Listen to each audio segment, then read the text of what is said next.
देखती आंखों सुनते कानों को मेरा सलाम पहुंचे। अभी पिछले इतवार को एक साहब बताते हैं कि मैं नमाज असर के बाद अपनी चप्पलें उठाने शेल्फ के पास आया तो देखा कि एक सेहतमंद खुशपोश नौजवान बाहर निकलने की राहदारी में खड़ा लोगों से कुछ सवाल कर रहा है। मैं वहीं रुक गया और इस लड़के के हुलिये का तफसीली जायजा लेने लगा।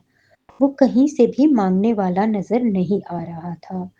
फिर मैंने अपने ख्याल को झटक दिया कि ऐसे ही कुछ लोगों को सड़क पर हाथ फैलाए रोज देखते हैं। मैंने देखा कि वो लड़का अपने करीब से गुजरने वाले शख्स से कोई सवाल करता है और लोग इसे मुख्तसर सा जवाब देकर आगे बढ़ जाते हैं। किसी ने इससे कुछ नहीं दिया क्योंकि इसने मास्क पहना हुआ था। मैंने फैसला किया कि इसे समझाना चाहिए कि मांगना अच्छी बात नहीं है और इसी इरादे से मैं इसके करीब रहते हुए राहदारी पर चल पड़ा। वो करीब आता देखकर इसने मुझे सलाम किया। फिर इसने सवाल किया कि एक बात पूछनी थी। मैंने कहा जी पूछो। इसने कहा समी अल्लाह लिमन हमिदा का क्या मतलब है। मैंने हैरान होते हुए जवाबन पूछा आपको नहीं पता। इसने बड़े एहतराम से कहा आपको पता है तो बता दें वरना कोई बात नहीं। मैंने कहा बेटा इसका मतलब है अल्लाह ने उसकी सुन ली जिसने उसकी तारीफ की। फिर मैं आगे बढ़ गया। अब मेरे दिल में इसके लिए अच्छे जज्बात थे कि वो मांगने वाला नहीं था। मस्जिद से निकलने से पहले मैंने पलट कर देखा तो वो लड़का अब भी वहीं खड़ा था। मैं ये बात कुछ अजीब सी लगी। हाँ, मैं गेट से हटकर खड़े हो गया ताकि इस पर नजर रखूं। वो इसी तरह लोगों से सवाल कर रहा था। इस मर्तबा मैंने मुशाहिदा किया कि वो एक पर्ची पर कुछ नोट भी करता जा रहा है। मैं करीब ही गेट के पास बैठ गया कि जब वो अपने काम से फारिग हो तो इससे मालूम करूं कि जब मैंने मतलब बता दिया क्या वो और लोगों से क्यों पूछ रहा है। क्या इसे मेरे मतलब बताने से इत्तेफाक नहीं या कोई और ही मामला है। 5 मिनट भी नहीं गुजरे कि इसने अपनी पर्ची का जायजा लिया और इस पर मुख्तसर सा कुछ लिखकर जेब में डाल लिया और अपनी चप्पल उठाकर चल दिया। तो मैंने इसे रोक लिया। बेटा क्या आप हमें 5 मिनट दे सकते हो। जी साहब फरमाएं। इसका अंदाज बहुत मुअद्दबाना था। मैंने कहा क्या हम ये जान सकते हैं कि आप हमसे समी अल्लाह लिमन हमिदा के मानी जान लेने के बाद और लोगों से क्या पूछ रहे थे। साहब मैं इनसे भी समी अल्लाह लिमन हमिदा का मतलब ही पूछ रहा था। मैंने कहा क्या आप हमारे जवाब से मुतमईन नहीं या इसे गलत समझ रहे हैं।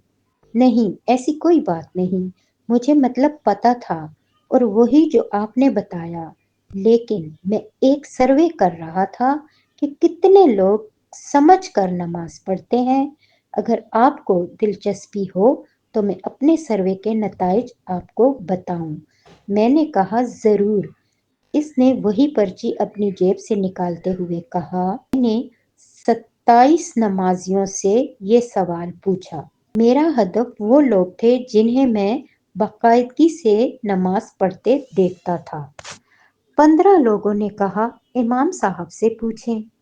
7 लोगों ने कहा क्या आपको नहीं मालूम और गुजर गए। 3 का मशवरा था कि नमाज की किताब देखें और 2 ने साफ कहा कि सही से नहीं पता। बहुत से लोगों ने तो शायद डरते डरते बात ही नहीं सुनी कि कहीं इन्हें पैसों से मदद का ना कह दिया जाए। मैंने नौजवान से पूछा कि इस सर्वे की जरूरत आपको क्यों पेश आई। इसने कहा वो इसलिए कि हमने लोगों की नमाज में चोरी देखी थी तो हमें ख्याल पैदा हुआ कि देखें कि इन्हें पता भी है कि नमाज आखिर है क्या। नौजवान का नमाज से लगाव इसकी गुफ्तगू से आया था। जब इसने नमाज में चोरी की इस्तेमाल की तो मैंने कहा शाबाश माशाअल्लाह आपने तो हैरान कर दिया। लेकिन ये तो बड़ी मायूस कुन सूरत हाल निकली। अब आपका क्या इरादा है। نوجوان نے بڑے جذباتی انداز سے اپنا ارادہ ہمیں بتایا۔ صاحب، میرا ارادہ یہ ہے کہ کسی کا نام ظاہر کیے بغیر ان نتائج سے مسجد کے امام صاحب کو آگاہ کروں اور انہیں مشورہ دوں کہ وہ نمازیوں کو صحیح نماز اور اس کے معنی کے ساتھ سکھائیں، کیونکہ نبی کریم صلی اللہ علیہ وآلہ وسلم کی حدیث صحیح بخاری میں ہے کہ نماز اس طرح پڑھو جس طرح تم نے مجھے پڑھتے دیکھا ہے۔ تو کیا آپ بغیر سمجھے نماز پڑھتے ہوں گے؟ ظاہری بات ہے ایسا نہیں ہے۔ تو کیا ہمیں بھی نماز کو سمجھ کر پڑھنے کی ضرورت نہیں؟ ہم نے اس چھوٹی سی عمر میں نوجوان کی اتنی عمدہ اور مثبت سوچ، طریقہ کار اور ارادے کی ایک مرتبہ پھر کھل کر تعریف کی، ضرورت پڑنے پر اپنے بھرپور تعاون کا بھی یقین دلایا۔ تو سامعین، کیا آپ بھی نماز سمجھ کر پڑھتے ہیں؟ سوچئے گا ضرور۔ جزاک اللہ خیر۔